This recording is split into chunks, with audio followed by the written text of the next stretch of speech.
Thank you so much for joining us, everybody. My name is Anya Quiroz, and I am the CASCA Engagement Coordinator. And today we have Carpenter and Sara Meerow with us, and they're going to be talking to us about connecting green urban spaces and using using a tool that the CASCA has developed along with some other really great information. And so just for people who are not familiar with the Central Arizona Conservation Alliance, we are CASCA, as we call ourselves. We are an initiative of Desert Botanical Garden, and we are a partnership, an alliance of many organizations, about 60 organizations here in Central Arizona that focus on collaborative conservation and education and outreach. And so we are very excited to have Sara today with us and Caleb to talk about the importance of connecting our urban spaces and creating these spaces where we can enjoy nature. So thanks so much for joining us, and I'll go ahead and just pass it over on to them. Thanks so much, Sara. Great. Well, thank you so much. And hello, everyone. Thanks also to CASCA for this opportunity for Caleb and I to share our work with you all. So in today's presentation, I'm gonna kick it off by providing some sort of background information on the issues that really motivate this work, as well as the basic principles behind our approach. So I'm not really sure what sort of background all of the folks watching this are coming from, and what sort of levels of knowledge you have about this topic. So my goal is to sort of get us all on the same page before I turn it over to Caleb, who's then going to delve into the specifics of what he did for his research, which was really the work that he did for his master's applied project in the School of Geographical Sciences and Urban Planning at ASU, and he did the Master's of Urban and Environmental Planning at our school. And I should say as well that I'm a faculty member in the School of Geographical Sciences and Urban Planning at ASU, and I was his advisor for that work. So we kind of collaborated on this project along with CASCA. So, oops, one sec. So I want to start by kind of zooming out first. So the last few hundred years have witnessed a pretty remarkable transformation of the planet. As human populations have, very dramatically, exponentially increased, we've seen huge swaths of land changed, put under cultivation, used as rangeland for domesticated animals, and converted into villages, towns, and ultimately cities in more recent years. And you can really just see how much of Earth's land uses have changed in the last 300 years in this graphic here. So you're seeing basically over time, and you see that the colors are changing. So this is this very dramatic transformation. Now, our impact as a collective global population on Earth is so profound that many scientists now argue that we've actually left the Holocene and entered a new geologic epoch known as the Anthropocene, whose distinguishing feature is the fact that the dominant force changing the planet is man, or human beings, or anthro, hence the Anthropocene. Another defining feature of the Anthropocene era is the rise of cities. So in 1950, only 30% of the world's population was urban. We're now at about 55% today, but by 2050, we expect that 68% of the world's population, which remember is growing, is projected to live in urban areas, according to the United Nations. So that means that we're going to see an increasing movement to the cities, but also just a growth of larger as well as new cities worldwide. Now, a lot of that urban growth is of course going to occur in the global south, or what we might call developing countries. But that's not the only place we're seeing a movement to cities and a growth of cities. If you're based here in the Phoenix metro, then you probably know that you're living in a very rapidly growing city and area. So in 2018, in fact, Maricopa County was, I think, and actually has been for the last several years, was the fastest growing county in the US. And the population is projected to reach around 7 million by 2040. So what does that mean? Well, that means a lot of expansion. It means a lot of densification in the already developed and urbanized areas, but also expansion out into undeveloped or formerly agricultural areas. And that means that you can see this growth really reflected in land uses. So we saw that at the global scale, but we can also see that here, at a more local scale. And so here you can see the change in land use from 1970 to 2000 in Maricopa County. And what happened was that nearly 1/3 of the metro area during that 30-year period changed land uses. This is a pretty remarkable transformation. Now, half of that transitioning was from agricultural land to sort of urban, suburban development. But also more than 10% of the open land was also converted, primarily, again, into residential uses, and the average parcel size was actually cut in half. So again, we're seeing a sort of densification and expansion of urban areas in our area. Now, I want to take a second and actually use sort of Google Earth to try to visualize a little bit better what that urban expansion looks like, right, on the ground. So here's we can see a sort of zoomed out view of the sort of northern part of the Phoenix metro. Well, here, let's zoom in a little bit more to sort of the edge, so where we actually see that expansion happening.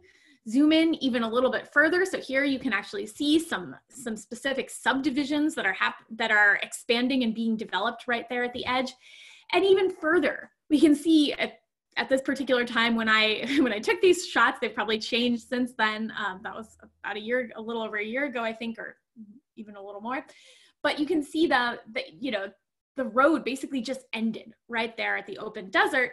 But obviously the plan is that to expand that. Here you can see actually where that road is ending. And so we're seeing this kind of pattern happening all around the edges of the valley, right? As well as development happening in areas that are, already built up, like Tempe, where I'm based today, is having a huge development boom in the downtown area. So that's actually a lot of densification that's happening there.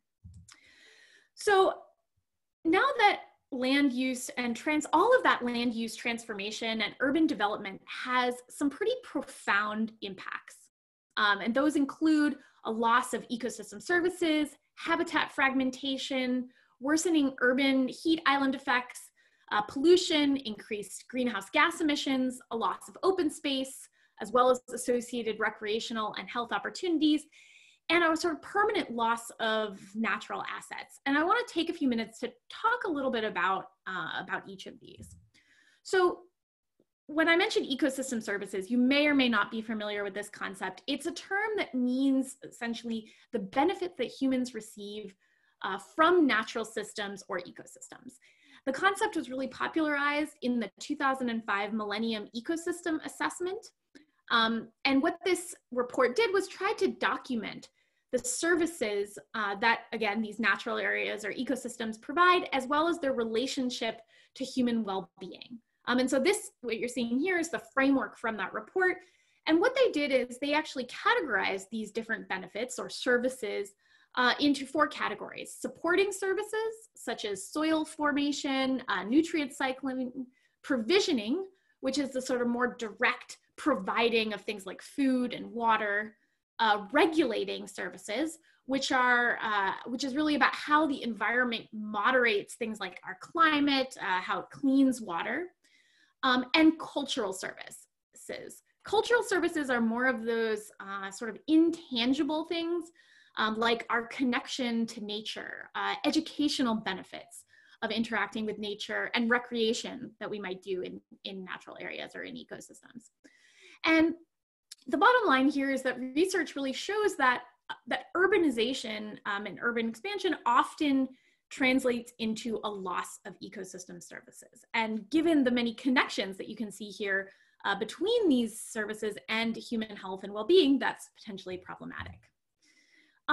Now, not all open spaces or natural areas are destroyed with urbanization. Of course, we do preserve some, and we'll talk more about that. But even the ones that do remain, the challenge is that they often get fragmented or divided up. And this can actually really impact what species are able to survive there. So you can see in this diagram a patch, what we call a patch of habitat, which has both interior areas and edge areas. So the edge areas are the lighter green, the darker green are representing those interior areas. And the reality is that some species are fine, totally happy to live in the edge areas, but other species really can only thrive in the interior spaces. And what happens when you fragment the landscape, for example, by building a road through it, is that you end up with a lot more edge area than interior area. And in fact, some interior species are basically not going to be supported by these smaller interior spaces.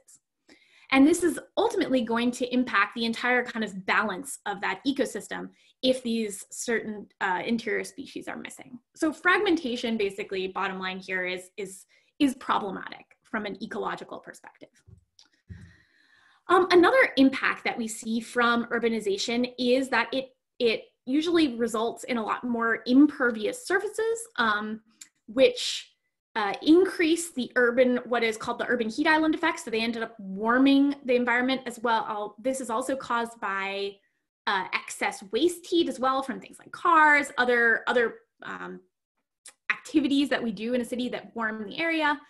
And we can also, this then combines with global warming patterns to result in overall dramatically increased temperatures in urban areas. So basically urban areas we see global warming patterns, but also urban areas are warming actually faster, quite a bit so than rural areas. And so this figure here is actually a visualization showing how Phoenix's temperatures have changed over time. And so what it is it's showing whether it's either warmer or a particular year. So this is looking at, 100 years, a little over 100 years, whether it was warmer or colder than the average year. And so white would be, the same as average. The darker blue it is, that means the cooler it is than average. Darker red, the hotter it is on average. And it's a very clear pattern when we look at what these so-called climate stripes, and these have been developed for lots of different cities, countries, etc. We can see here that Phoenix in recent years has seen a very dramatic warming.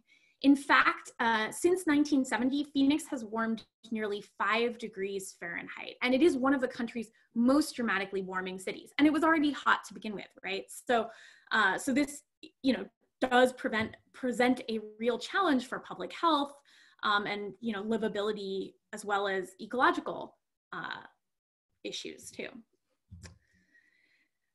Another challenge that urbanization presents is related to pollution. So in general, we see that, as we increase impervious surfaces, as we, have more and more car use, buildings, etc., urbanization essentially tends to bring with it both increased air and water pollution. And in fact, Phoenix ranked 7th in the country for ozone pollution and was one of the 10 worst cities nationwide for air quality. And this is not only related to the growth of the city and car use, but also the fact that we're in a valley, which tends to sort of trap air pollution as well.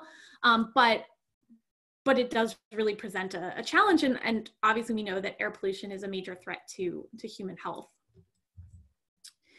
We can also see that as urban areas develop and densify, there tend to be fewer sort of green spaces, open spaces, and in general, less vegetation. And so this is this increase in impervious surfaces. And this especially tends to be true in lower income areas. So what we see is that actually this pattern is not equitably distributed across the city either. And in fact, this here on the left is from a study that found that vegetation density was significantly related to income, and also that lower income areas, so in other words, lower income areas had less vegetation, and also these areas tended to be hotter as well. So we're starting to see some connections between these different things. And so And the fact that we don't see this equitable access, given that we know that vegetation does provide benefits, it cools areas, it can help to address air pollution as well. This lack of vegetation or inequity can be seen as sort of an environmental injustice in some ways.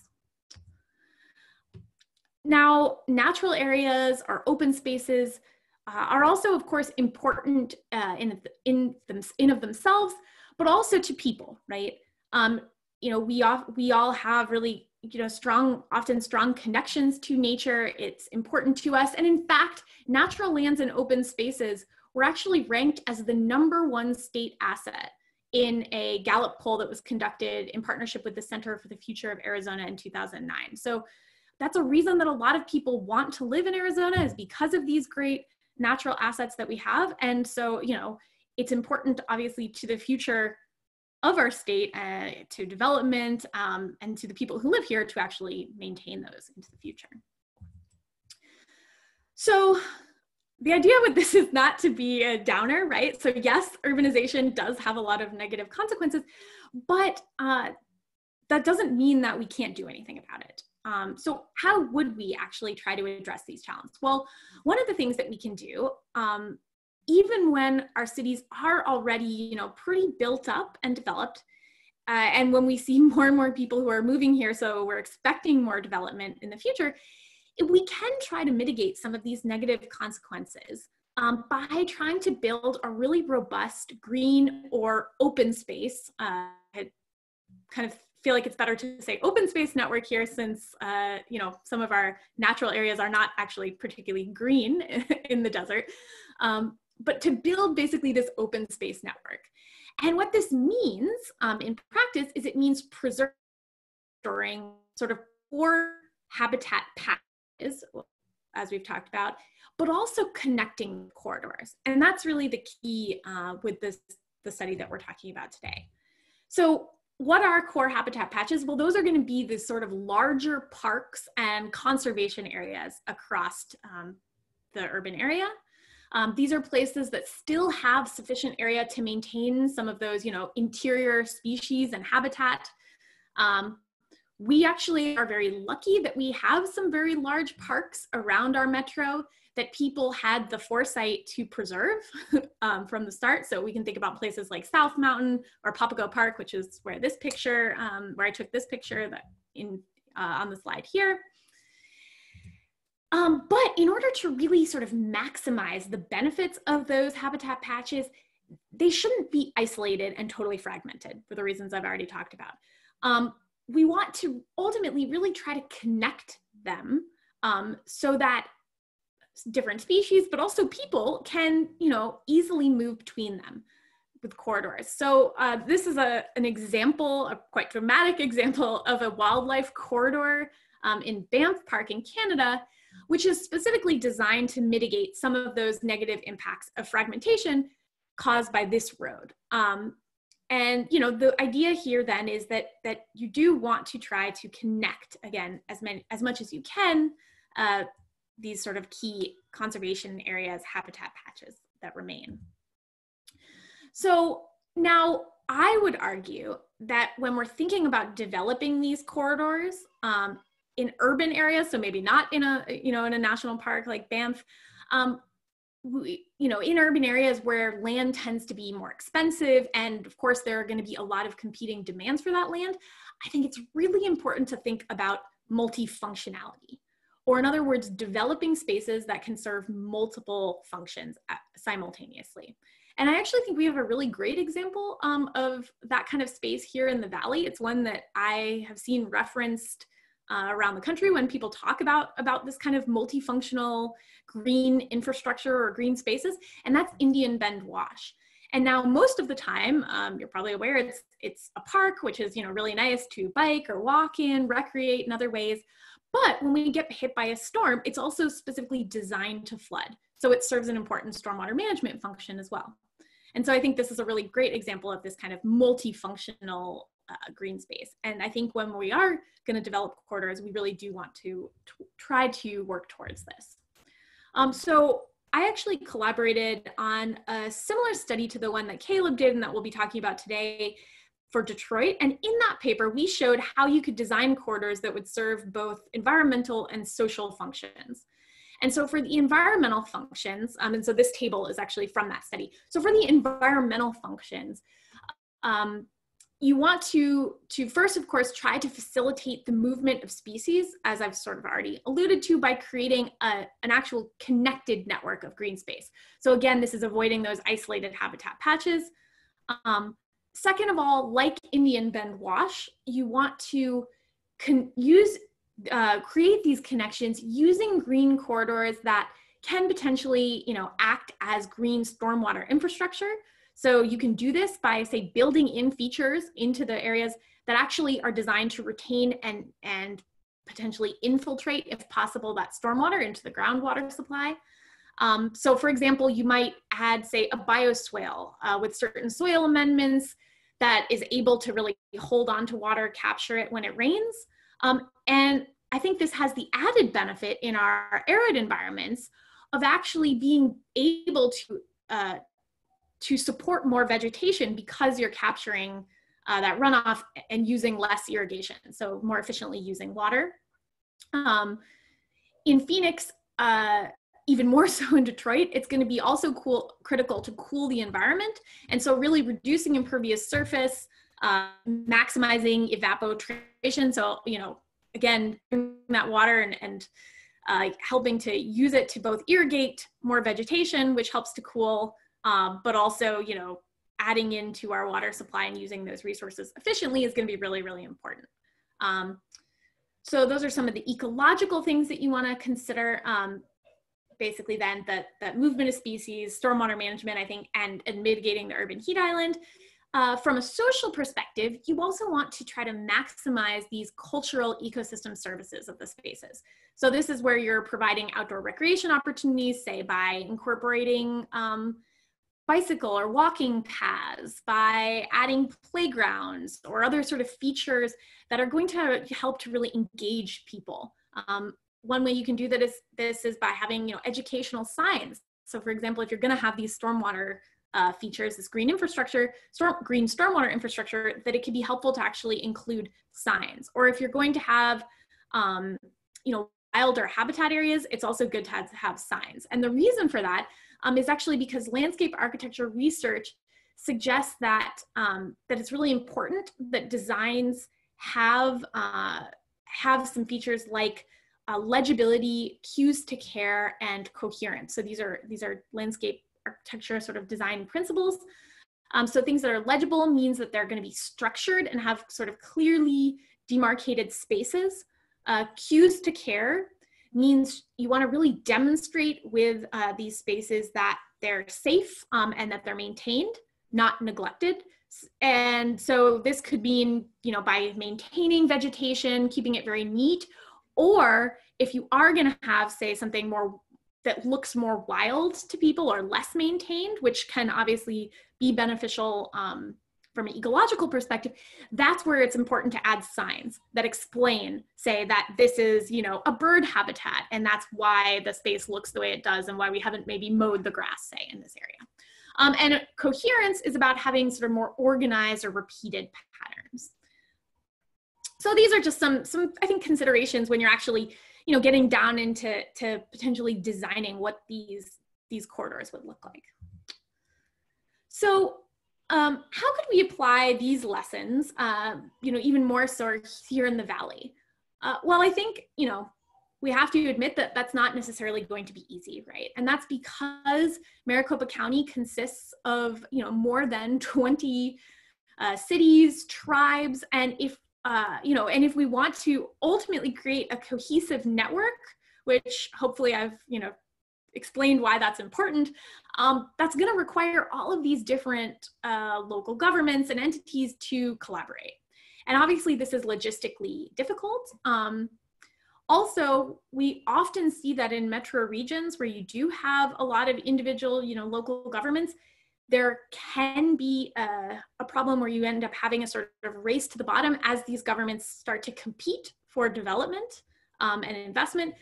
But again, it's not hopeless. And I think there are plenty of examples of regional cooperation. And actually, CASGA has been leading the charge here in developing a regional open space strategy, or ROS, which, which, as well as an associated green print, which provides a wealth of data that's needed if you are going to try to do a kind of strategic planning of a green space network. And we'll talk a little bit about how we use some of the elements of that, or Caleb will talk about that in our model. Now, the regional open space strategy was generally focused a lot on identifying the most ecologically valuable open spaces in the region and trying to protect them, which I think is really important.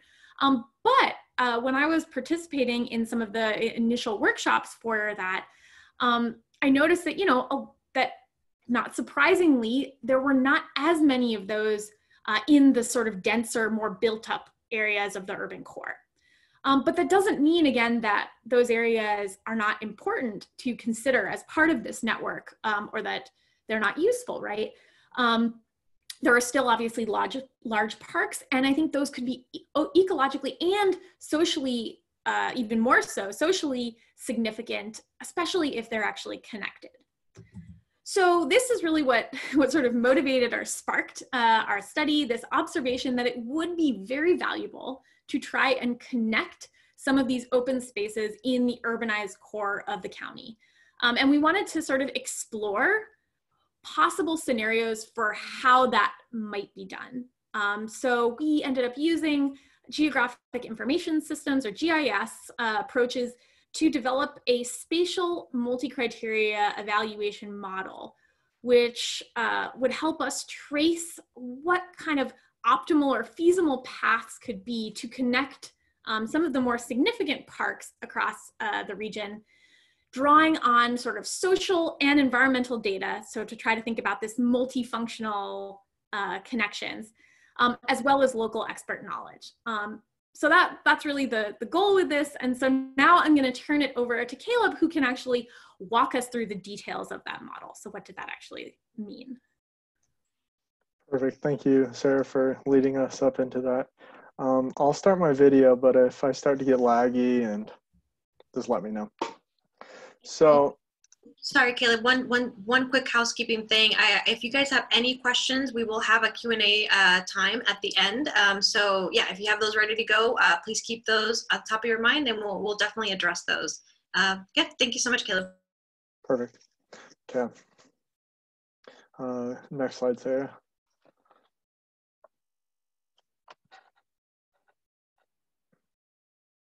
Do you control the slide, Sarah, or do I?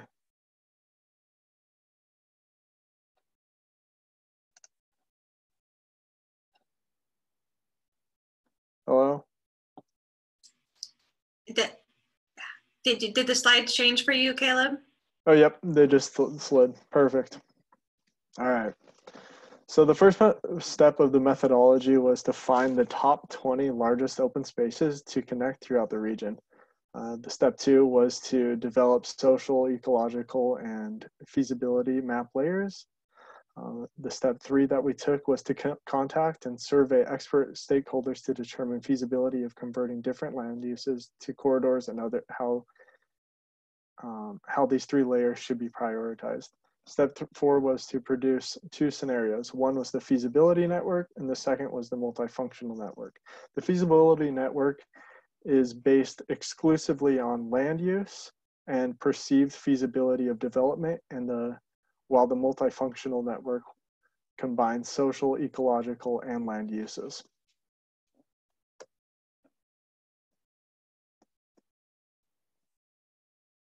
So we used the following data sources to create the 3 main data layers for land use, ecological, and social. And many of these layers came from CASGA's green print, and others came from faculty at ASU and or students at ASU that we collaborated with as well. The land use layer shows each parcel throughout the MAG region with its associated land use, whether it be vacant, commercial, residential, or open space, etc., all the other land uses that go throughout the area. The ecological layer has 2 layers that make up the one, species richness and the riparian areas. The species richness data is the count of species within the study area, while the riparian layer contains plant communities contiguous to and affected by surface and subsurface water bodies. The social layer also takes into consideration 2 layers to make up the one. We have park access and also heat exposure. Heat exposure identifies hotspots across the region and consists of high resolution near surface air temperature aggregated to the block group level.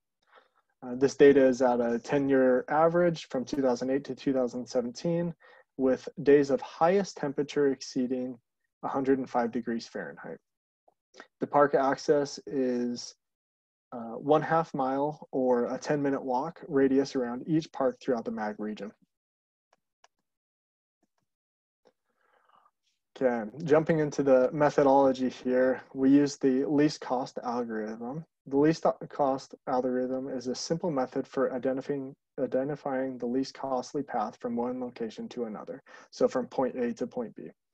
Cost can refer to the actual estimated cost of developing through the land and infrastructure, or more often, it is an estimate of the perceived difficulty associated with moving through that particular location based on the current land use. Creating a cumulative cost distance raster using graph theory can be viewed as an attempt to identify the lowest cost cell and add it to an output list. The base layer that we use contains the perceived cost, and it is at a 10 by 10 meter pixel. So as the path moves, it'll move at 10 meters by 10 meters, going from point A to point B. These graphics show how a cost layer is used in the least cost algorithm. It is an iterative process that begins with the source cell. The path will move in one of the 4 cardinal or 4 intercardinal directions, such as north, northeast, south, southeast. When the path moves horizontal and vertical, it calculates by adding 2 pixel costs together and dividing by 2. A diagonal movement adds 2 pixel costs, multiplies by 1.4, and divides by 2. The goal of each cell is to be assigned quickly to the output cost distance raster, so a path can be created along the lowest cost pixel. So these are the top 20 parks in Maricopa County that we used in our model. The parks are changed from polygons to point layer, so we could use as from A to B, origin and destination. Each park is represented as at the centroid of each park, and yeah, these were the used for the path to go from to and back and forth. Now jumping into the survey that we did, we received a list of stakeholders that worked on the regional open space strategy document or booklet that CASGA has. And to involve these local experts in the project, we created an 8-question survey asking for their professional opinions on land use weights, ecological weights, and social weights. The survey was sent to 110 individuals and received a response from 35 individuals. This gave us a 32% response rate. The survey responses were then aggregated and used in creating the 2 cost surfaces for the least cost path analysis. This chart shows that more than 50% of the responses were from nonprofits and county officials combined, adding another 20% to educational type people from ASU, other institutions as well. Okay, this is the feasibility cost layer consists of land use only. The 8-question survey asked for the individuals to number each land use on a scale of 1 to 10, with 1 being the least costly to acquire and develop into a corridor, and 10 being the most costly. This is the list of land uses that the survey asked local experts to weight. The weights were averaged amongst the respondents to give the final feasibility score in the model. You will notice that trails and bike paths, open space, and vacant land all have lower costs associated with them, which is what we would have expected. This makes sense because the land use is already set up to be useful in creating corridors throughout the region, while residential, commercial, and other large facilities have a higher cost of developing through. So we're going to run through some maps here, and I'm going to say only a very few little things about each one of them. But here's the land use map that throughout the MAG region, which created the feasibility layer. The three distinct colors that you see here are yellow, which are residential, or red for commercial, and the open space as green. And these main areas, as you can see, it takes up almost the entire MAG region here. Yep, perfect. So we'll jump in and start going through the different layers that make up the layers that we used in our model. So this is the species richness layer. This comes from CASCA, and you'll notice that the darker green color shows where there are higher numbers of species, while the lighter green and gray colors show where less species are. Now this is the riparian area. Just like before, the darker green shows where there's a more plant communities contiguous to and affected by surface and subsurface water bodies, while the other gray areas have less riparian areas. And the ecological layer now is a combination of adding both the species richness and riparian area layers together. The darkest green colors are the riparian areas that contain high numbers of species. Clearly, we can just see adding both layers together, we can see those where the higher numbers are and the lighter colors are as well. These are the areas that the path looks for when finding the least cost path. We recorded the dark green colors as lower numbers, meaning it will have a lower cost. This allowed for the model to search for the ecological layer cells assigned the lowest numbers or the least cost. So now the creation of the social layer involves the heat layer here. The darker black colors have more days of temperature exceeding 105 degrees Fahrenheit. This is the park access layer showing each park's access points throughout the region. You'll see all the green points throughout the map there. The yellow sections around the green points are the 1/2 mile service areas, or the 10-minute walk from each of the parks. The social layer now is the combination of adding both extreme heat and park access layers together. The darkest areas are not within 1/2 mile walking distance to park access points and have the highest number of days over 105 degrees Fahrenheit. These areas were assigned lower numbers, meaning it will have a lower cost. This allowed for the model to search for the social layer cells, assign the lowest numbers or the least cost cells. So now this is the combination of, so this is the multifunctional layer that we used. The local experts answered another survey question to weight the land use, ecological, and social layers as a percentage from 1 to 100, with all three layers totaling to 100%. The average results from the survey were weighted at 39% for land use, 34% for ecological, and 27% for the social layer. All three layers had varying values from 1 to 10. This multifunctional cost layer allowed the model to calculate the least costly direction and path to follow. A cell with a low number for each of the three layers was where the path was looking for as it travels from the origin to destination. The lighter white color in this map are lower cost cells, while the darker black color shows where there is more cost to travel through those cells. This map also shows the identified 190 multifunctional corridors between origins and destinations. The paths tend to follow the open spaces, vacant lands, and existing trails and bike paths nearer to the ecological areas and warmer temperatures, while avoiding or going through the minimum number of more costly areas such as commercial, residential, or office space. This model took roughly 30 to 35 hours to complete, to go from one point to the next point, all 190 times there. So then the second time we ran it was on the feasibility layer, which was strictly just from land use as the cost layer, giving another 190 corridors connecting between the 20 parks. This map shows all corridors based solely on that layer. The The paths follow along the existing paths, the bike paths and trails and vacant land for this. And this also took another 30 to 35 hours to run through. And we can come back and look at those if anyone has questions. This is a comparison between the single multifunctional corridor and a single feasibility corridor to see which way one would go which way, kind of thing. The green line shows where the path travels when the multifunctional cost layer is used, while the blue line shows where the path travels when the feasibility layer is used as the cost layer.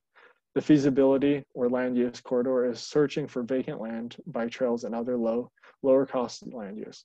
The multifunctional layer path not only needs to find the least costly land use, but also needs to take into consideration the ecological land and higher number of days over, or in the social layer. You see that both paths follow a similar route from the south, but split off. The multifunctional cost layer follows more ecological land and connects to another park, that center park there. You can see that the green line goes straight through that. While when the feasibility corridor is, cost layer is being used, the path tends to just simply follow the bike paths and lower costing land uses there.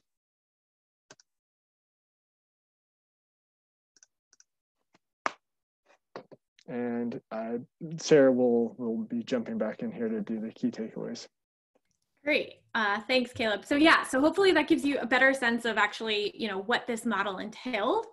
And we're happy to answer any questions and go into any more detail about anything in a second in the Q&A, but just, to kind of wrap up here. So I think what we're sort of hoping you take away from this is that, strategic open space planning is urgently needed.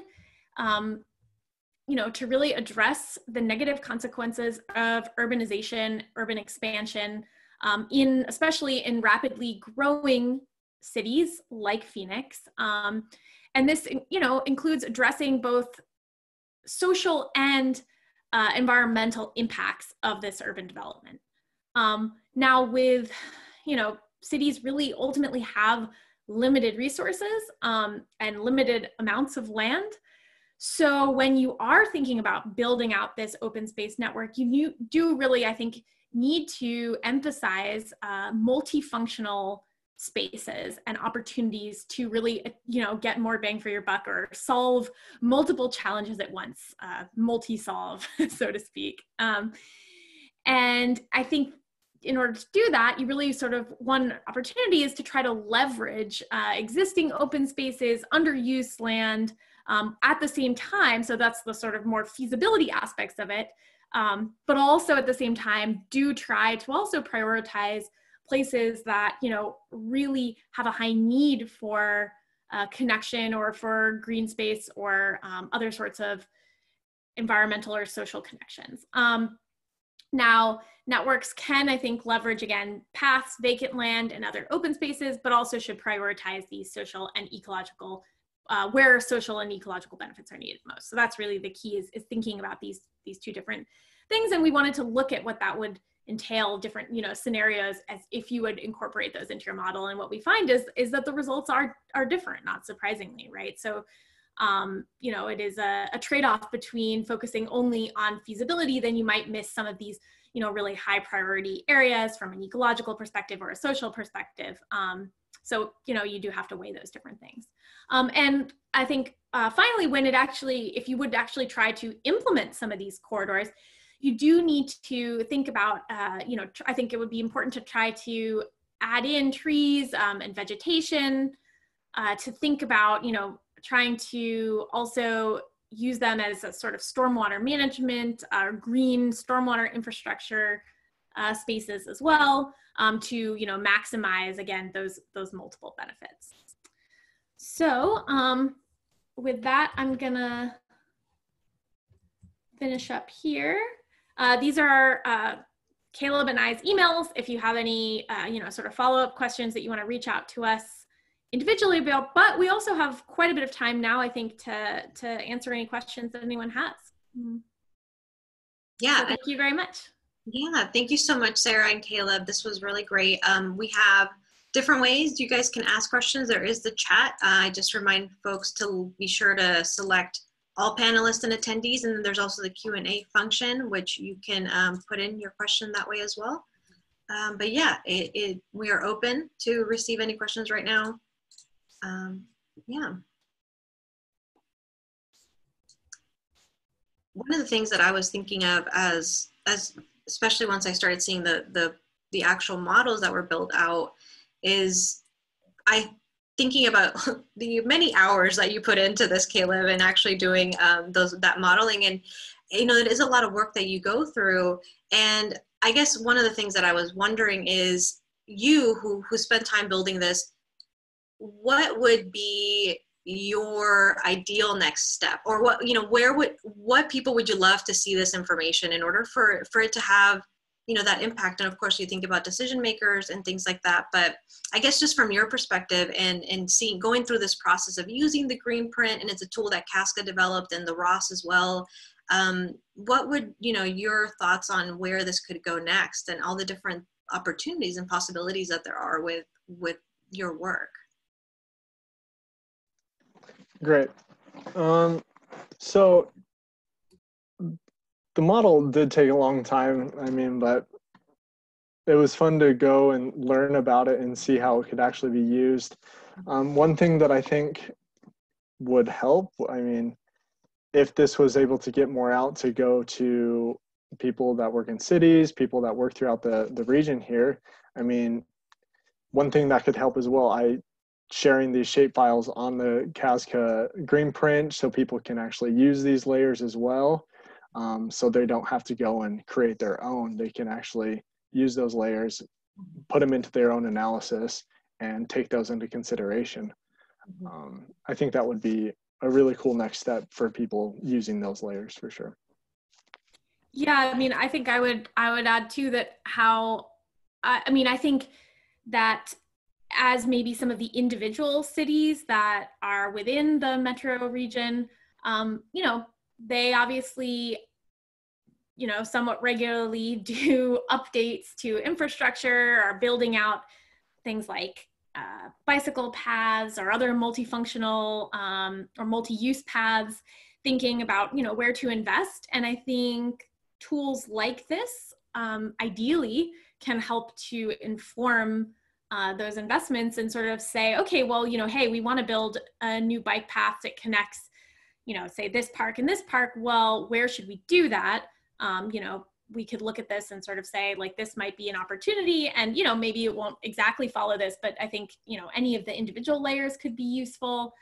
This could provide some sort of inspiration. I think in an ideal world as well, you would also have different cities collaborating, because I think that's one of the key things, is that often these paths sort of cut across city boundaries. And, you know, that's where it really gets challenging, is to actually get, you know, Scottsdale and Tempe and, you know, the Phoenix and all these different cities to collaborate on these things and to, you know, pool resources. It's definitely not impossible. These collaborations do happen, of course. But I think that is where there's a lot of opportunity to, you know, hopefully build out a more cohesive network and really connect these. I mean, just how amazing would that be to be able to go, say, from, you know, South Mountain to another park, all on a sort of really nice multifunctional path. And, you know, that's, again, it's not simple for sure. Would definitely require collaboration, investment, figuring it out. But I think, you know, this kind of tool as well, and this approach, it's also fairly flexible. So, I mean, yes, it took 30 you know, hours to run, but, you know, you can use this kind of approach. You can change the layers, you can change the weights. You could, you know, add in different criteria and sort of rerun it and get different results. It's ultimately a fairly, you know, flexible and generalizable approach, I think, to doing these sorts of things. Yeah, I mean, that was the reason why I asked, is there's so much potential for what you can do, and there is a lot of collaboration that still needs to be done and that we're really working on. And so I was just really excited to hear kind of from your perspective, where would you guys see this going? And we actually have one question coming in from Jesse Lewis, And he's saying that this is a very interesting exercise. Of course, each wildlife species exhibits different habitat requirements, movement capabilities, and sensitivities to human influences. Which species do you think these models are most useful for?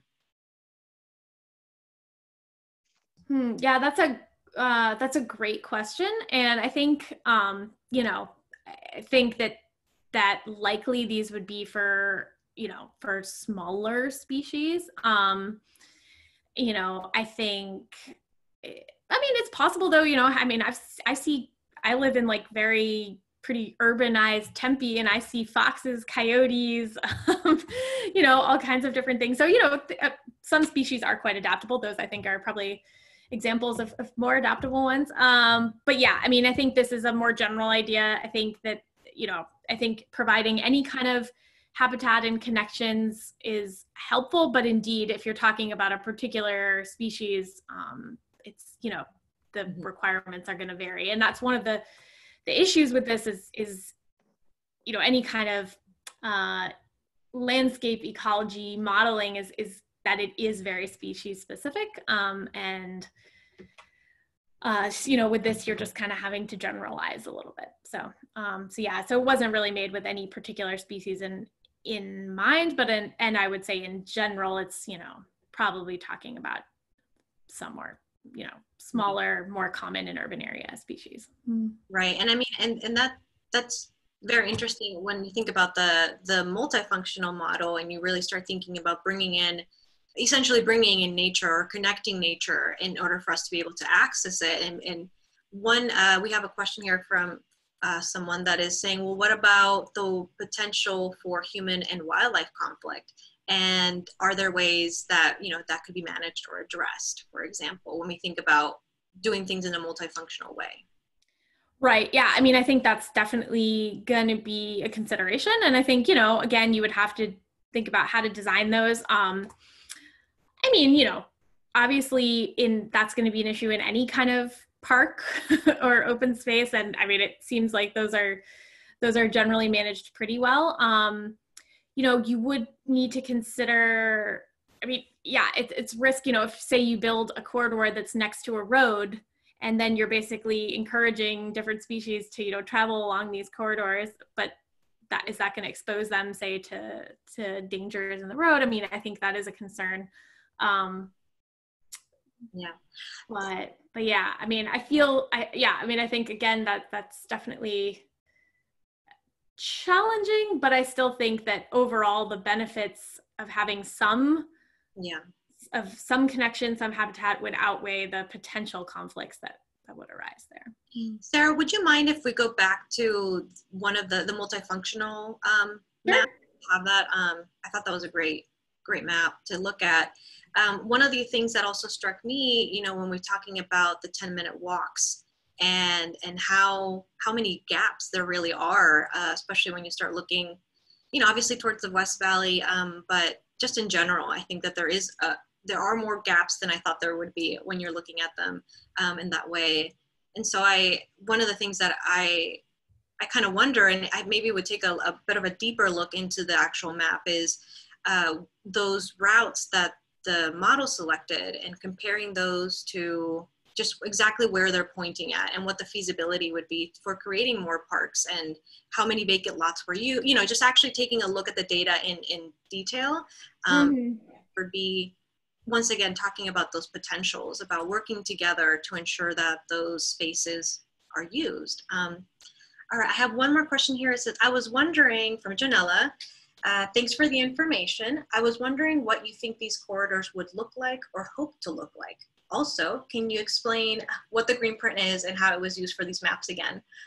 So Sarah, if you want to take those two. Yeah, I can start. So I'll start just in terms of how they would look like. I mean, I'm thinking about something somewhat like, you know, Indian Bend Wash, or, you know, spaces a little bit like that, where, you know, you'd probably have a path in it, but then you might also have, you know, more natural areas adjacent to that. You'd have some trees, you know, have some green stormwater infrastructure features, like I say, like a bioswale. So yeah, I think, you know, all sorts of possibilities in terms of exactly what those would look like. And again, I think if you were actually gonna, we should have probably said that, you know, if you're really gonna to take this to the next step, right? And you're gonna say, okay, I wanna actually like work with this, you know, we're a city and we wanna actually build one of these, you would have to do a lot more digging into the data and looking at every parcel that you're going through and what the actual like realistic feasibility of that is, thinking about, you know, the actual designs you would wanna work with the local community to do those, and all the things that we have to do as planners, right? So there's a lot of, I think, a lot of next steps for that. But ultimately, I think those are the sorts of things. And I think in Caleb's report, he actually identified some designs for, Caleb, maybe you can follow up, you had some sort of ideas of what that could look like, taken from other examples. Yeah, so there's one in like North Mesa that had like a plan of following a canal with adding more vegetation down the canal and just making it more filled out rather than just being a dirt road along the canal that they have set up. And you can go and look at my report on that as well. I believe Casca has it up on their web portal there.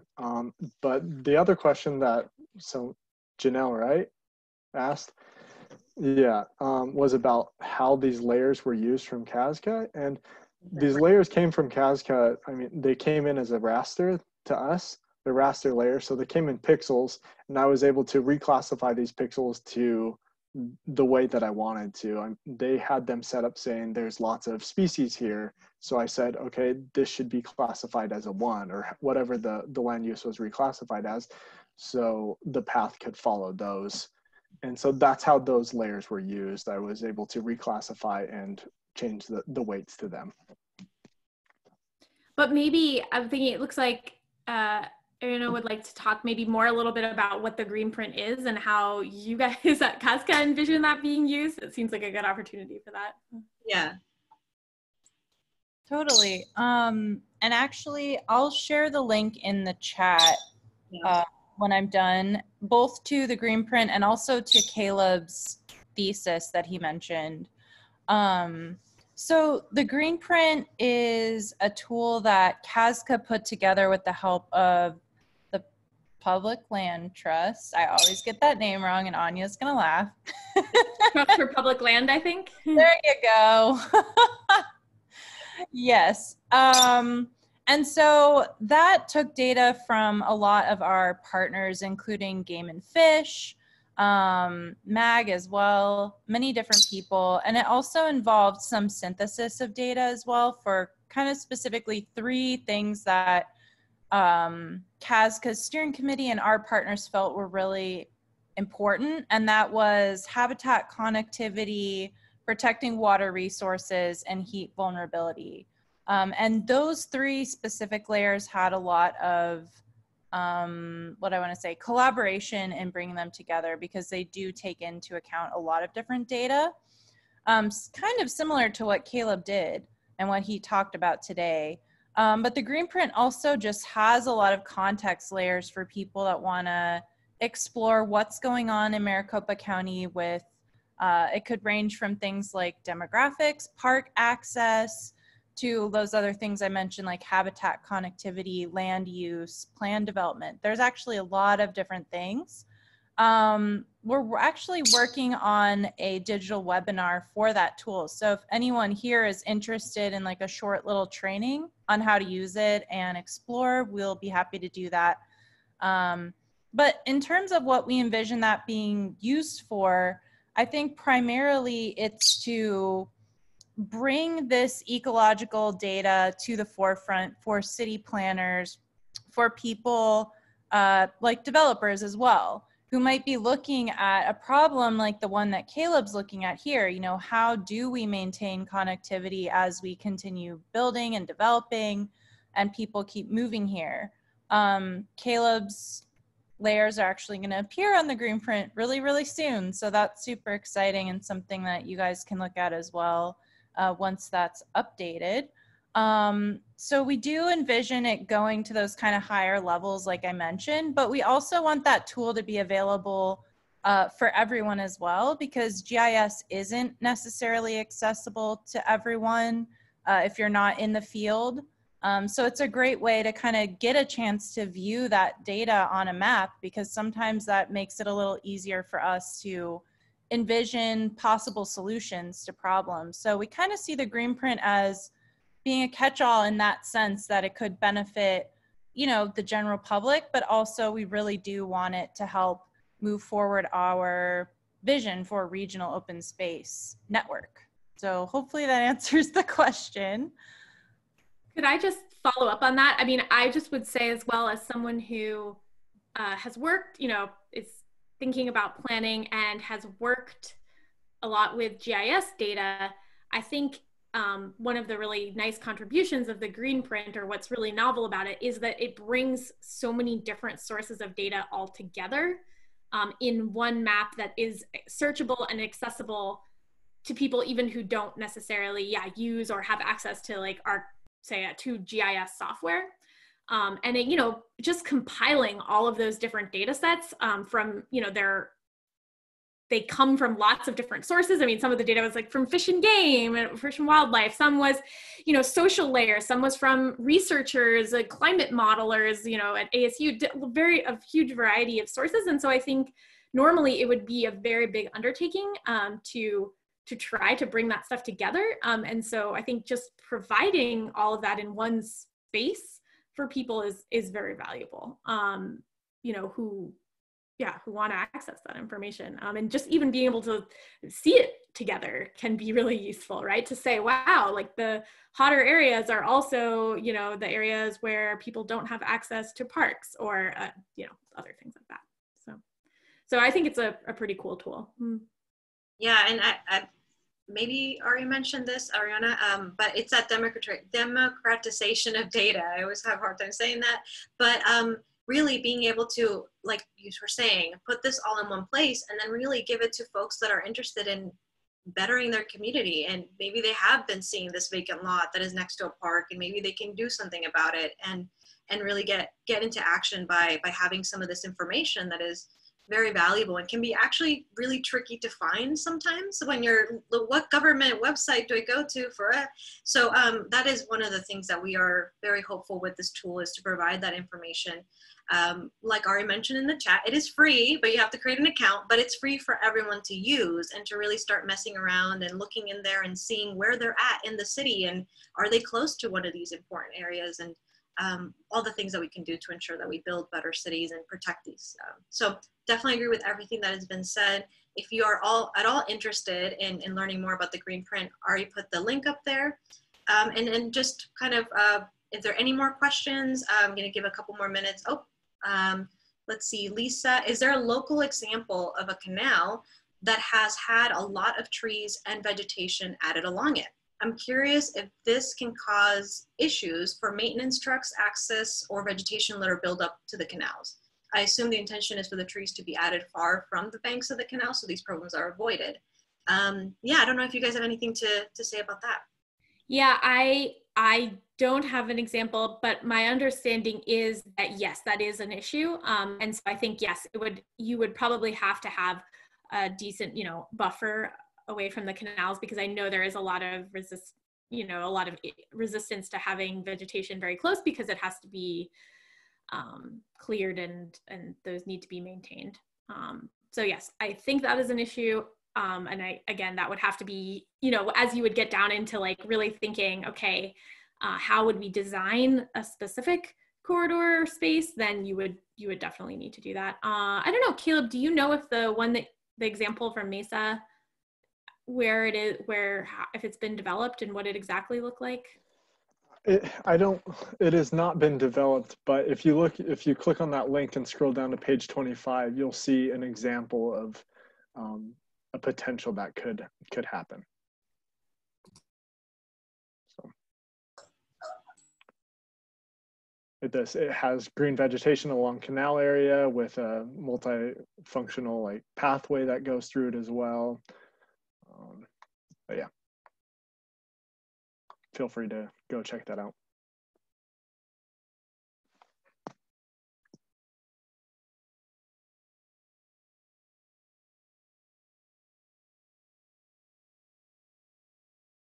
All right. Yeah, thank you so much. And the link that the link was the master thesis right there in the chat. Is there any more questions or any more thoughts that anyone wants to share? I'm going to give it a couple more minutes. But in the meantime, thank you so much, Sarah and Kayla. This is all really, really great information. And we are also going to be, this presentation has been recorded, so it's going to be shared on our website, and we're also going to share it out on social media. And so you can definitely rewatch all this great information on our website, like I mentioned. And I will be sharing a link to all the attendees today. So yeah, I think that was it. I'm not seeing anything else. Thank you so much again, everybody, for joining us. And Sarah and Caleb, thanks again for your information. We're really looking forward to updating the green print, so that's going to be there. So if you are interested in the green print, be on the lookout for that webinar that we will be presenting hopefully sometime in the next couple months. And yeah, thanks so much, everybody. Have a really Thank you. Yeah, thanks for having us, and thanks everyone for watching. Yeah. Thanks, Sarah and Caleb, and great job, Anya. All right. Thank you. Bye, everybody. Thanks for Bye. Bye, Kathy. And I will go ahead and stop the recording. And yeah, thanks so much, everybody.